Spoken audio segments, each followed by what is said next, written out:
क्या आप लोगों ने कभी सोचा है हमारा ब्रह्मांड कितना बड़ा है? चलिए आज हम एक बड़े दिलचस्प यात्रा करेंगे, पृथ्वी से लेकर ब्रह्मांड के अंत तक। यह है हमारा पृथ्वी का प्यारा सा उपग्रह चंद्रमा। हमारे सबसे नजदीकी पड़ोसी चांद पर न तो आसमान है, न समंदर और न जिंदगी, सिवाय कॉस्मोस में हुई उथल पुथल के निशानों के। हमारा तारा सूर्य हमें हवा, रोशनी और जिंदगी की तमाम सहूलियतें देता है। सूर्य के इर्द गिर्द ही समूचा सौर मंडल चक्कर काटता है और इसकी शुरुआत होती है बुध से। यह है बादलों से ढका शुक्र, जहां ग्रीन हाउस गैसों की वजह से ये एक किस्म का नर्क बन गया है। मंगल, जो तकरीबन उतना ही बड़ा है जितनी पृथ्वी।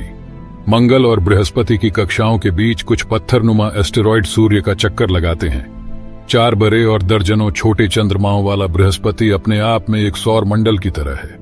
सौर मंडल के सारे ग्रह मिला दें तब भी ये मास के हिसाब से उनसे ज्यादा ही बैठेंगे। बृहस्पति पर ये जो बड़ा सा लाल धब्बा दिख रहा है, ये असल में यहां सदियों से चल रहा तूफान है और आकार में हमारी पृथ्वी से 3 गुना बड़ा है। हमारे सौर मंडल का सबसे खूबसूरत ग्रह शनि है, जिसके चारों ओर अनगिनत बर्फ के गोले रिंग की शक्ल में चक्कर लगाते हैं। बर्फ का हर गोला एक छोटे चांद की तरह है। यूरेनस और नेपच्यून सौर मंडल के सबसे बाहरी ग्रह हैं, जिनके बारे में पहले पता नहीं था। टेलीस्कोप के आविष्कार के बाद ही इनकी खोज हुई थी। इन बाहरी ग्रह के आगे लाखों की तादाद में बर्फीले पिंड है और प्लूटो उन्हीं में से एक है।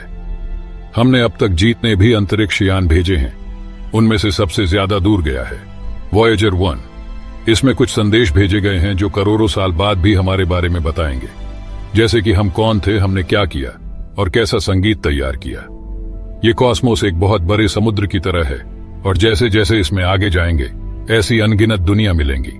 यहां से देखने पर सूर्य किसी दूसरे तारे जैसा ही नजर आता है, मगर तब भी एक खरबों बर्फीले पिंडों को अपने गुरुत्वाकर्षण से बांधे रखता है। तकरीबन 5 अरब साल पहले जब सौर मंडल बना था, ये बचे खुचे टुकड़े तभी से मौजूद है। इनको ऑड क्लाउड के नाम से जाना जाता है।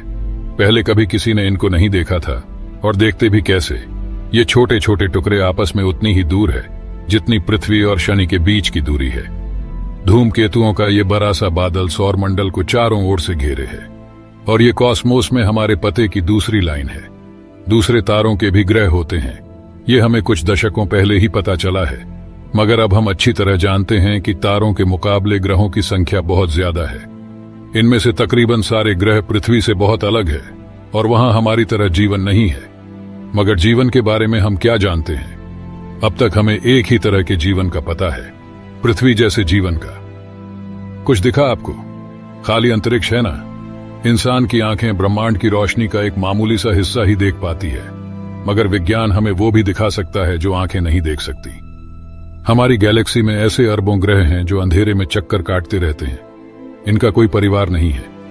जब इनका अपना सौर मंडल बन रहा था, उस वक्त हुई उथल पुथल में कहीं पीछे छूट गए। रोग प्लैनेट यानी आवारा ग्रह का बीच वाला हिस्सा पिघला होता है और सतह बर्फीली होती है। हो सकता है इन दोनों के बीच पानी के अथाह समुद्र हो। कौन जानता है उस पानी में क्या तैर रहा हो। इंफ्रारेड से आकाश गंगा ऐसी दिखती है। इसकी हर डॉट एक तारा है जो चमक नहीं रही वो भी। इसमें कितने तारे होंगे, कितनी दुनिया होंगी और कितनों पर जिंदगी आबाद होगी। इस तस्वीर में हम कहां हैं? वो पीछे को छूटता बाहरी हिस्सा दिख रहा है ना, हमारी पृथ्वी वही है। आकाश गंगा के केंद्र से 30,000 प्रकाश वर्ष दूर मिल्की वे आकाश गंगा में। ये कॉस्मोस में हमारे पते की तीसरी लाइन है। इस वक्त हम अपने घर से 1 लाख प्रकाश वर्ष दूर आ चुके हैं, यानी धरती से रोशनी को हम तक पहुंचने में 1 लाख साल लग जाएंगे, जबकि रोशनी की रफ्तार सबसे तेज होती है। ये एंड्रोमेडा का ग्रेट स्पाइरल है, हमारे पड़ोस की आकाश गंगा। इन 2 बड़ी गैलेक्सी और आसपास की छोटी गैलेक्सी, इसको कहते हैं लोकल ग्रुप। यहां से तो हमें अपनी गैलेक्सी नजर तक नहीं आ रही। ये हजारों बार्गो सुपर क्लस्टर में से एक है। यहां से देखने पर जो भी हमें नजर आ रहा है, छोटी से छोटी डॉट भी सब आकाश गंगाएं हैं। हर आकाश गंगा में अरबों सूर्य और ना मालूम कितनी दुनिया होंगी। इसके बावजूद ये भर्गो सुपर क्लस्टर पूरी सृष्टि का एक बहुत ही छोटा सा हिस्सा है। यही वह ब्रह्मांड है जिसके ओर छोर का कोई पता नहीं, जिसमें अरबों खरबों आकाश गंगा भी शामिल है। ये कॉस्मोस में हमारे पते की आखिरी लाइन है फिलहाल के लिए। यह ब्रह्मांड में हमारी अपनी सरहद है। इस सरहद के पार जो ब्रह्मांड है वो हमारी पहुंच से बहुत दूर है। इसका प्रकाश हम तक पहुंच पाता, इसके लिए ब्रह्मांड के 13.8 अरब साल का इतिहास काफी नहीं है। हम में से बहुत सारे लोगों को लगता है कि ये सब कुछ, ये सारी दुनियाएं, तारे, आकाश गंगाएं और क्लस्टर्स, जो सब हमारे दिखने वाले ब्रह्मांड का हिस्सा है, असल में ऐसे ही दूसरे ब्रह्मांड के महासागर की एक बूंद के बराबर है, जिसे महाब्रह्मांड कहा जा सकता है। सृष्टियों की सृष्टि, जिसका कोई और छोर नहीं। छोटा महसूस कर रहे हैं ना? ब्रह्मांड के मुकाबले हम बहुत छोटे हैं। हम एक छोटे से ग्रह के बहुत छोटे और मामूली से प्राणी हो सकते हैं, मगर हमारी सोच छोटी नहीं है। हालांकि ब्रह्मांड के बारे में हमारी सोच अभी नई ही है, मगर कोई बात नहीं, वक्त के साथ साथ हम आगे बढ़ते चले जाएंगे। और आप लोगों को ऐसे वीडियोस देखने में दिलचस्पी है तो नीचे कमेंट करके बताएं जरूर। और ऐसे रहस्यमयी चीजों के बारे में जानने के लिए नीचे सब्सक्राइब बटन को क्लिक करके